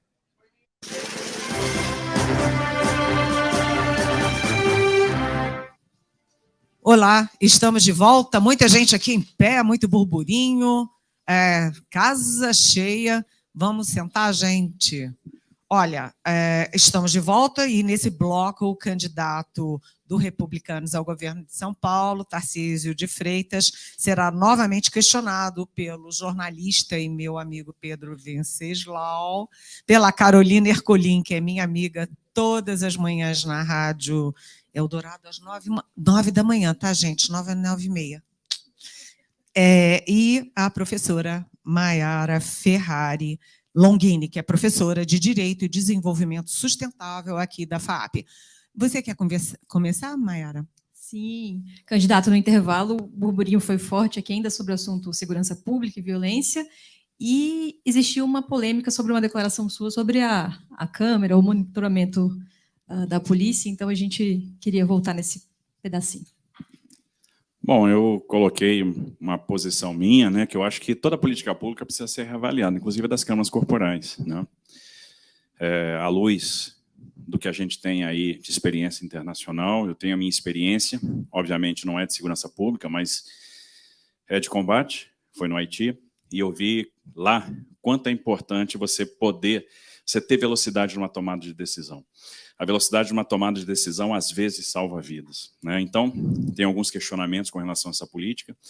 Se, por exemplo, cabe à Câmara para uma tropa especial, uma rota, eu não quero que o nosso policial fique numa situação de desvantagem em relação ao bandido, né? Acho que, no final das contas, a Câmara, muitas vezes, é um voto de desconfiança para o policial. É uma declaração, assim, eu estou dizendo para ele, eu não confio em você. E eu tenho que confiar na minha polícia. Polícia militar aqui, que é herdeira da Força Pública, tem 190 anos de história, tem uma academia que tem 110 anos. E eu fico me questionando o seguinte, por exemplo, nós temos 350 mil bandidos que estão em liberdade, né, que, em função de regime de progressão de pena, com servidões que são determinadas pela justiça, estão perambulando livremente pelas cidades. E sem nenhum tipo de monitoramento, ou seja, você não consegue checar se essas servidões estão sendo cumpridas. Uma tornozeleira eletrônica custa 1/3 do valor da Câmara, e aí a opção que a gente faz é, vamos monitorar o policial e não vamos monitorar o bandido. Só que a reincidência, às vezes, chega à casa dos 50%. Então, é um questionamento que eu faço. Por isso que eu entendo que a política tem que ser reavaliada, para verificar se a gente está aplicando o dinheiro da forma correta. Me preocupa, por exemplo, eu tenho ouvido relatos, né, na experiência da rua, falando com policiais, da utilização de iscas, que são aqueles menores infratores, que abordam uma guarnição. Em função da Câmara, ele tem que fazer um flagrante, ele é obrigado a levar aquele menor para o distrito, que imediatamente depois vai ser liberado, e aí eu desguarneci uma região, e aquilo abre o flanco, abre a porta para que outros crimes sejam realizados. Então, o que eu estou falando é o seguinte, vamos analisar essa política pública à luz da sua eficácia, à luz do dispêndio financeiro e verificar se a gente está fazendo a utilização ótima do recurso. Acho que isso cabe para qualquer política pública. Bem, Pedro, só um minutinho, porque no intervalo eu recebi 2 perguntas que são conectadas e muito importantes. O Rubem Dueck, do Meu Futuro Digital, que diz que representa várias dezenas de entidades, pergunta qual é a sua prioridade para investimento em educação e na questão digital, porque isso é inclusão e o senhor foi favorecido por isso, pela sua própria história. A segunda pergunta foi de uma pessoa que leu inteirinho o seu programa e diz que não há referências às universidades estaduais de São Paulo que são muito importantes. Não, perfeito. Vamos lá. Primeira coisa, eu entendo que a escola tem que dar ferramenta para o jovem. Me preocupa muito o fato de um jovem hoje terminar o ensino médio em São Paulo e não ter proficiência em português e matemática. E o que é essa proficiência? Os jovens estão terminando o ensino médio sem resolver uma equação do primeiro grau. Por que isso é dramático? Porque, no final das contas, que tipo de ferramenta a gente está dando para ele? Porque ele tem um encontro marcado com o mercado de trabalho. Eu quero que esse jovem tenha perspectiva, eu quero que esse jovem se coloque. Nós temos vagas sobrando no setor de alta tecnologia e, no entanto, eu tenho um jovem saindo sem as ferramentas necessárias. E que ferramentas são essas? Habilidade de comunicação. O mercado exige habilidade de comunicação, capacidade de expressão oral, capacidade de expressão escrita, requisito matemático, capacidade de resolver problemas, de quebra problema grande, problemas menores, a capacidade de programar, ou seja, a intimidade com a tecnologia de informação, a habilidade de se comunicar em outro idioma. O mercado está ficando exigente, a gente tem que colocar isso como prioridade, e aí é necessário trazer isso para dentro da escola. E as universidades estaduais? Calma, deixa eu concluir o primeiro raciocínio. Então, tem uma questão importante também, que é a gente valorizar os profissionais de educação, tratá-los como gestores de educação, inclusive com bonificação financeira. Ou seja, seria muito interessante que, além do salário, tivesse uma complementação por performance. Isso já está sendo empregado em outros estados, exemplo do Paraná, que, por sinal, hoje tem um IDEB maior que o estado de São Paulo. Por exemplo, os gestores educacionais, lá o diretor de escola é remunerado por frequência e performance. E frequência e performance são 2 indicadores fundamentais para a gente ter qualidade, para que a gente tenha qualidade na educação. Se você ensinar programação para o aluno, ele vai aprender. Isso está sendo ensinado hoje no Paraná. Educação financeira é uma coisa fundamental. Por exemplo, o jovem, às vezes, tem o seu primeiro emprego, e aí ele, no afã, um jovem carente, de ajudar a sua família, ele já entra em ruína porque não sabe administrar o seu recurso. Então, ensinar empreendedorismo, ensinar educação financeira é fundamental, e a gente vai na linha da educação que vai dar ferramentas para esses jovens. É nisso que a gente está focado. A ideia também é criar o programa Jovem Aprendiz. Isso é muito importante porque vamos investir nas escolas de tempo integral. Vamos ter mais escolas de tempo integral. No contraturno, eu vou ter um ensino profissionalizante, vou conseguir administrar os itinerários formativos profissionalizantes e conciliar isso com a inserção no mercado de trabalho, com o Estado subsidiando parte desse custo. E esse jovem trabalhando na micro e pequena empresa e dando carga para ele de tecnologia de informação. As universidades, uma coisa que todo mundo fala, seu plano não tem isso, não tem aquilo. O plano são linhas gerais, que inclusive a gente chamou de diretrizes. São as diretrizes para cuidar dos empregos e cuidar das pessoas. Primeiro, eu vou garantir recursos para as universidades federais, para as universidades estaduais, porque são escolas de ponta. São escolas de ponta, escolas que a gente tem que se orgulhar, e aí o pessoal fica muito preocupado com perda de arrecadação de ICMS. Ora, se perdeu a arrecadação de ICMS, eu vou complementar isso para que as escolas não passem por asfixia financeira. A gente precisa ver o recurso chegando, o recurso para pesquisa.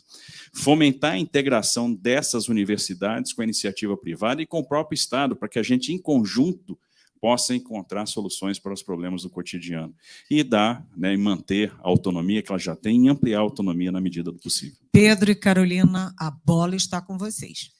Bom, ministro, o senhor foi multado por não usar máscara, foi multado pelo governo de São Paulo no auge da pandemia, e a minha pergunta aqui é sobre negacionismo.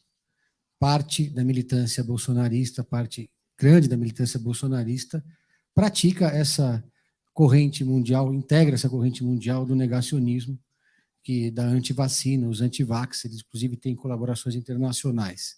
Aqui em São Paulo, a gente tem uma candidata ao Senado que apoia o senhor em tese, que é a Janaína Pascoal, que é muito crítica à obrigatoriedade dos funcionários públicos do Estado de São Paulo serem vacinados. Queria saber, efetivamente, se o senhor acha que o funcionário público que trabalha numa repartição, ele tem que estar vacinado, ou tudo bem, ele pode não ser vacinado e colocar a população em risco?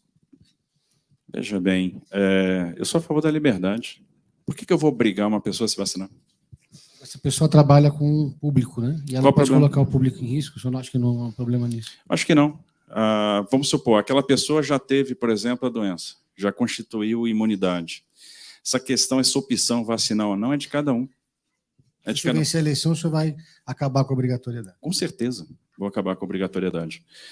Não tem que ter obrigatoriedade. Cabe ao tomou Estado. Vacina? Tomei. Exerci a minha liberdade. Eu tomei. E acho que ninguém tem que ser obrigado a tomar. A minha família vacinou, mas é uma opção pessoal. Você tem que fazer o seguinte. No caso do Covid, o risco de eu ter uma complicação com o Covid é maior do que o risco de um efeito colateral? Se eu faço essa análise e concluo que sim, eu vou tomar vacina. Se eu faço essa análise e concluo que não, eu não vou tomar. Pega o caso do Djokovic. Resolveu não tomar. Um atleta de ponta, de alta performance, boa capacidade orgânica. Tem uma conspiração, né? Ele decidiu que não. Para tomarem várias doses, ou não chega a esse ponto? Eu acho que cabe ao Estado fornecer a vacina. Aliás, foi o que o governo fez. Porque o Brasil assinou o primeiro acordo para a compra de vacina em junho de 2020, quando as vacinas ainda não eram uma realidade. Foi o acordo com a AstraZeneca. Então, você não tinha nem vacina desenvolvida e o Brasil já tinha adquirido. E era um acordo que pressupunha transferência de tecnologia e permitiu que o Brasil fabricasse insumo farmacêutico ativo em território nacional, algo que não acontecia há muito tempo. Além disso, se investiu quase 30 bilhões de reais em vacinas, se adquiriram mais de 500 milhões de doses, o Brasil adotou uma estratégia de diversificação de imunizantes. Aqui, se você quisesse tomar uma vacina de RNA mensageiro, você tomava. Se você quisesse tomar uma vacina de vírus inativado, você tomava. Você adequava a vacina que você ia tomar ao seu ponto de vista. Agora, cabia ao Estado fornecer, o Estado forneceu. E cabe às pessoas fazer a sua análise e tomar ou não. Eu entendo que ninguém tem que ser obrigado a nada. A gente tem que preservar a liberdade de escolha. Cada um tem a liberdade para tomar a decisão que lhe cabe. A liberdade de transmitir para os outros também, né? Isso aí. Assim, quem disse que você vai transmitir para os outros? Se você não está vacinado, se você não está de máscara, você vai transmitir para os outros. Eu peguei Covid 2 vezes. Uma antes da vacina e uma depois da vacina.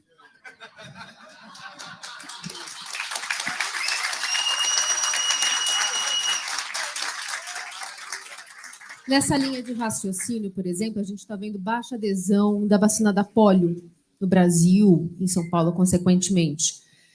E isso vai gerar, ao cabo, que mais pessoas possam ser internadas, pessoas possam morrer, porque, por exemplo, não tomou uma vacina que é básica, e é um vírus, uma doença que a gente, há muitas décadas, não convive mais por conta da vacinação.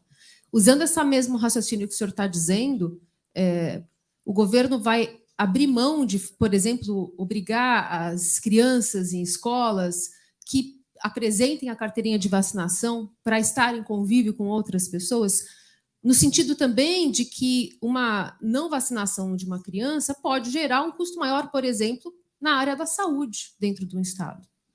Eu entendo que a vacina da polio, vacina do sarampo, fazem parte do esquema vacinal do Plano Nacional de Imunização há muito tempo, são vacinas bastante reconhecidas. Eu acho que todo pai, toda mãe quer vacinar seus filhos contra polio, contra sarampo, contra uma série de outras doenças. Cabe ao Estado fomentar, incentivar, fazer as campanhas de vacinação, disponibilizar as vacinas, alertar para o risco que é não vacinar seus filhos. Eu fui vacinado contra a polio como criança e como adulto. Porque quando a gente ia para a missão do Haiti, a gente era vacinado contra uma série de doenças. Era vacinado contra a febre amarela, era vacinado inclusive contra a polio. Eu já tinha sido vacinado lá atrás, tinha o meu esquema vacinal completo, fui vacinado novamente, que era uma questão de precaução. Nas Forças Armadas, naquele tempo, entenderam que a gente tinha, né, como estava indo para uma área endêmica, uma área que tinha uma série de problemas, fazer a vacinação, a imunização do seu contingente. Nós fizemos, sem problema nenhum. E eu acho que a gente vai incentivar, vamos combater a poliomielite, vamos combater o sarampo, vamos combater todas as doenças que tem vacina disponível, com conscientização, aderindo, né, ao esforço que vai ser feito pelo governo federal nas suas campanhas de vacinação, que eu acho que o Brasil é um grande case. Hoje você tem, por exemplo, no caso do Covid mesmo, 80% da população com esquema vacinal completo, né, o esquema primário completo. Então, o senhor não acha que esse discurso liberal acaba enfraquecendo a vacinação também das outras doses que estão disponíveis para a população? Essa questão envolvendo a Covid, sempre houve liberdade de escolha e as mães sempre vacinaram seus filhos. Mas estão deixando de vacinar, por isso que a gente está tendo uma redução. Então, vamos fazer mais campanhas, vamos conscientizar. É esse o caminho. Professora Maiara, por favor. Pois não. Candidato, o Estado de São Paulo é um ator internacional importante e ativo na paradiplomacia. possui escritórios internacionais, tem experiências exitosas com negócios, cultura. E eu gostaria de saber como que o senhor pretende atuar, então, nesse âmbito da paradiplomacia, até pensando num possível cenário de o senhor ser eleito e no governo federal, talvez, ter um governo de oposição. Bom, eu, como eu tenho confiança que isso não vai acontecer. Né? Eu tenho confiança de me eleger aqui, do presidente Bolsonaro se reeleger para a presidência da República. Mas entendo que a questão é muito importante. Tem uma experiência interessante, que foi a criação do Programa de Parceria de Investimento na Presidência da República. Essa secretaria foi criada em 2016 e tem a finalidade de funcionar como um grande hub, um grande catalisador das demandas dos investidores de diversas partes do mundo. Qual é a dificuldade que um estrangeiro tem, que um investidor tem quando chega a um país? Muitas vezes é não saber com quem vai conversar. Se a gente pegar a história, por exemplo, no terremoto do Haiti, a ajuda internacional chegou muito rápido, mas não tinha interlocução. Quando a ajuda chegou imediatamente, pela proximidade com os Estados Unidos, eles não sabiam com quem conversar, porque o poder tinha desaparecido naquele momento. Né?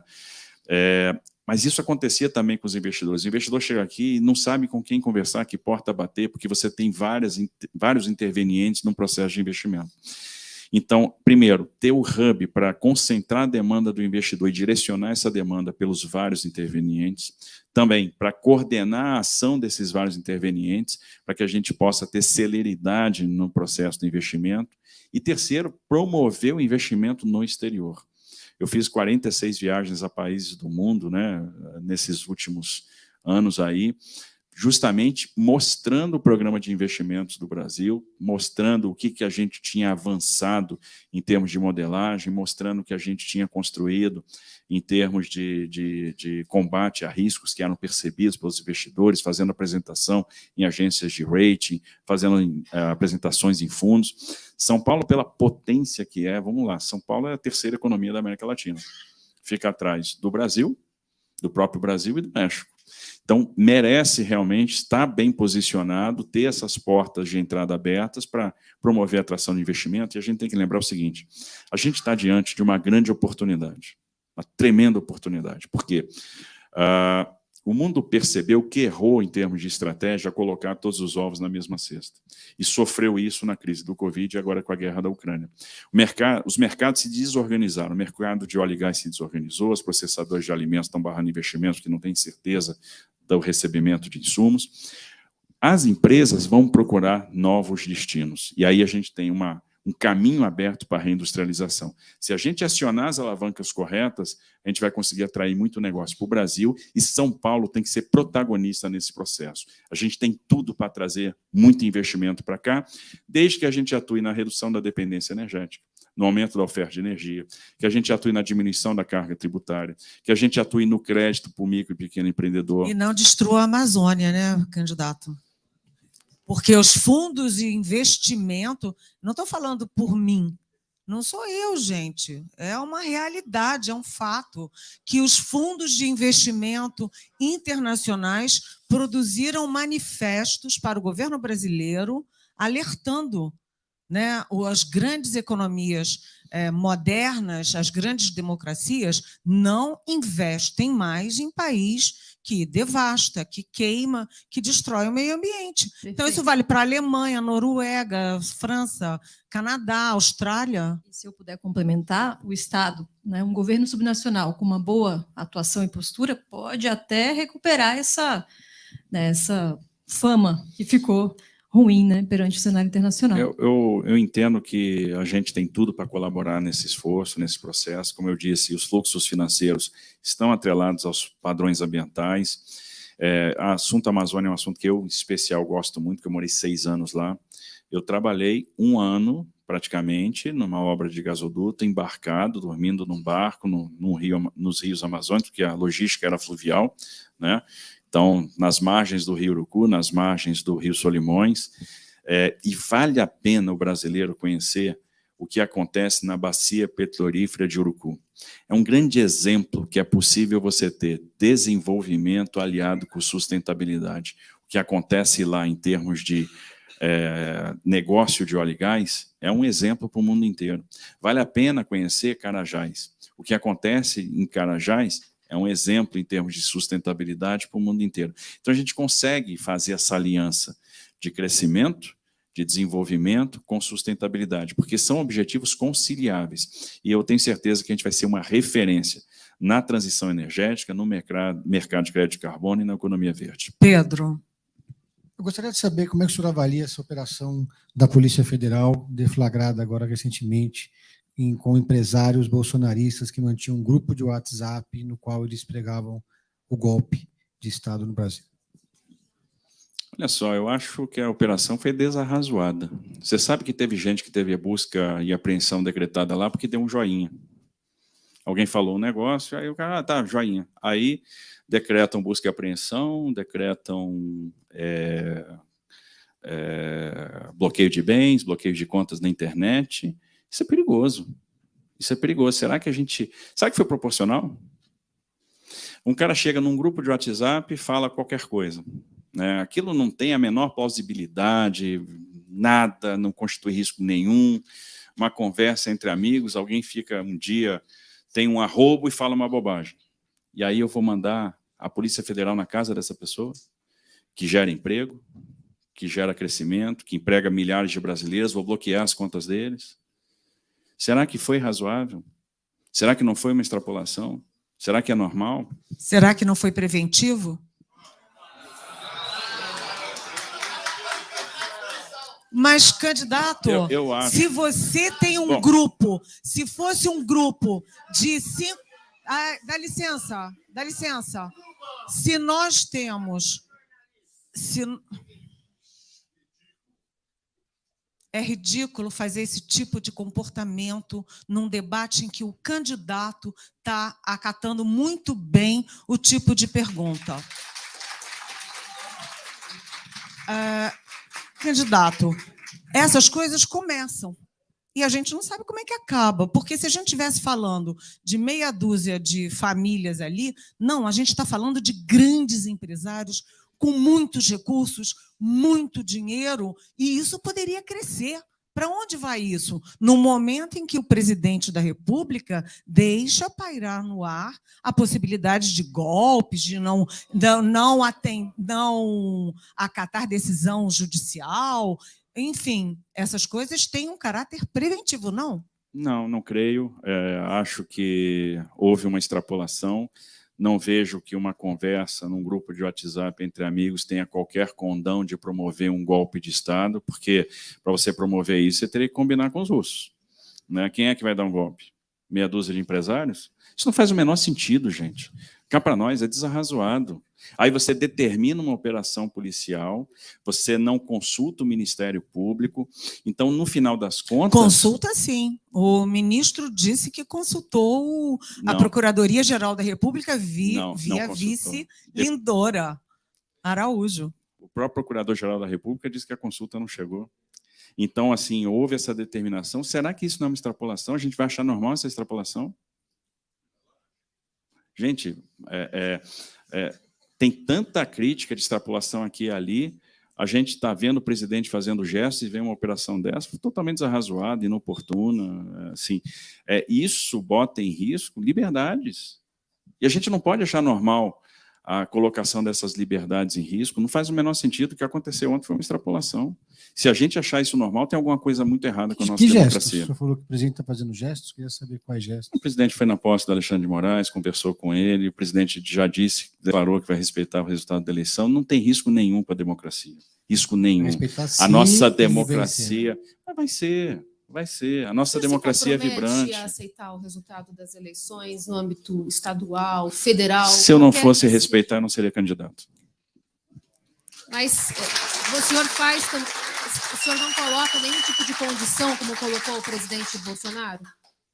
Gente, eu estou aqui debatendo com vocês. Então o senhor não coloca nenhuma condição? O senhor vai estou aqui de corpo e alma para mostrar o que eu penso para as pessoas. Ou seja, o presidente Bolsonaro, ao aceitar concorrer, ele está também aceitando as regras e aceitando... Ele já declarou isso. se for limpa e se for transparente. sempre um o que, si, que é né? limpa e o que é transparente é um conceito que pode ser muito volátil. Mas eu tenho... nosso tempo está esgotado e eu tenho uma perguntinha rápida. Por que nós estamos aqui há 2 horas e o senhor não falou o nome Bolsonaro? Bom, eu citei, eu acho que uma série de realizações do governo Bolsonaro, do governo do presidente Bolsonaro, que foi um dos melhores presidentes da República que a gente já teve aí. Corajoso, comprometido com a população, comprometido com seus compromissos, idealista, brasileiro e com quem eu tive orgulho de trabalhar e servir. A última pergunta é o seguinte: o senhor, que foi primeiro aluno do IME, né, da engenharia do IME, o senhor também foi o primeiro no concurso dificílimo para o Congresso Nacional, como assessor.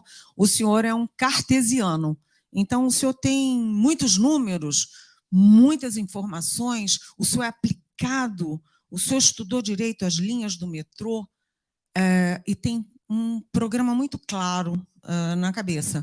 A minha pergunta é: governar não é só isso. Governar também exige um talento político, a capacidade de avançar, recuar, ouvir e aprovar medidas na Câmara. Eu, lá de longe de Brasília, eu vejo muito os seus encontros com os empresários, com o capital, fazendo campanha, mas eu não vi, e eu gostaria que o senhor explicasse a sua aproximação, a sua apresentação, por exemplo, à Assembleia Legislativa de São Paulo.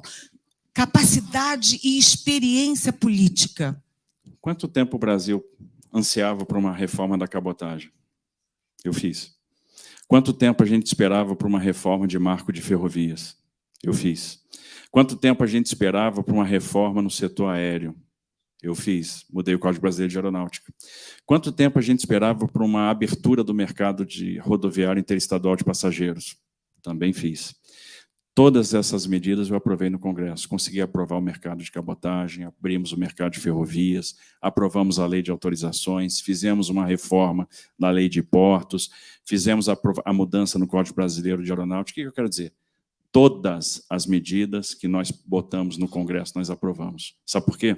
Capacidade de interlocução. Passamos esses anos todos aí com aumento de preço de combustível em função de questões internacionais, não tivemos greve de caminhoneiros. Sabe por quê? Capacidade de interlocução. Fizemos aí a primeira privatização dos portos da história, e todo mundo dizia: isso não é possível fazer, vai ter quebra-quebra, vai ter greve, vai ter isso, vai ter aquilo. Não teve nada disso, o processo transcorreu tranquilamente. Por quê? Porque a gente chamou eles para conversar, recuperamos o fundo de pensão dos portuários, garantimos algumas seguranças na questão relação capital-trabalho, conversei com sindicatos de estivadores, com a Federação Nacional dos Estivadores e não tivemos problema algum. Sabe o que é isso? Capacidade de interlocução. Então, aprovamos 167, fizemos 167 leilões de concessão, mais de praticamente 100 deles foram feitos no Ministério da Infraestrutura, e todos passam pelo TCU previamente. E a gente aprovou todos no Tribunal de Contas da União, e o que é isso? Capacidade de interlocução. Candidato, então, e no caso de sua vitória em São Paulo, principal estado do país, e vitória do ex-presidente Luiz Inácio Lula da Silva, do PT, em Brasília, que, de acordo com as pesquisas, essas duas hipóteses são bastante viáveis. Como é que vai ser sua negociação com o governo Lula? Bom, primeiro, de novo, né, eu tenho o termômetro da rua, e o próximo presidente da República será Jair Messias Bolsonaro.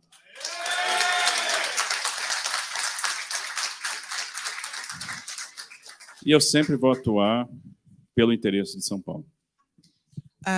Nós, infelizmente, temos que terminar. A sabatina está excelente, muito boa, apesar de alguma provocação aqui dentro da plateia, mas eu gostaria de pedir ao candidato Tarcísio Gomes de Freitas, a quem eu agradeço profundamente a presença e o debate civilizado, importante, Eu gostaria que o senhor, por favor, fizesse 1 minuto de considerações finais.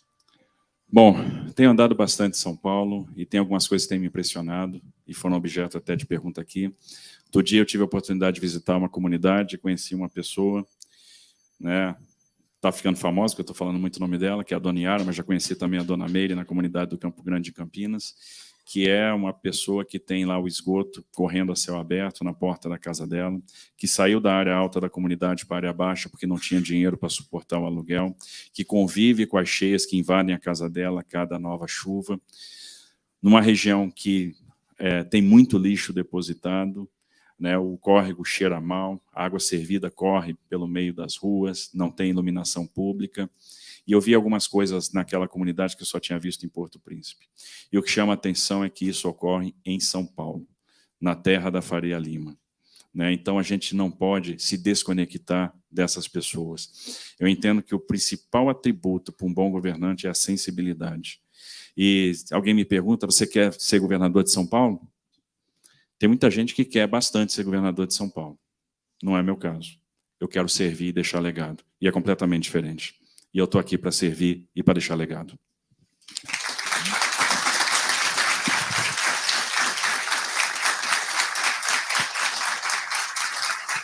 E aqui nós encerramos a sabatina de hoje. O Estadão e a FAAP agradecem a presença do candidato Tarcísio Gomes de Freitas, que democraticamente aceitou o nosso convite para esclarecer os seus pontos de vista e seus planos de governo.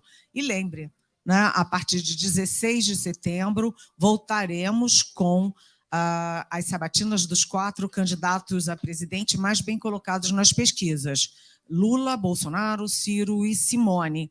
E você já pode começar a enviar as perguntas pela hashtag Sabatina Estadão FAAP. Muito obrigada.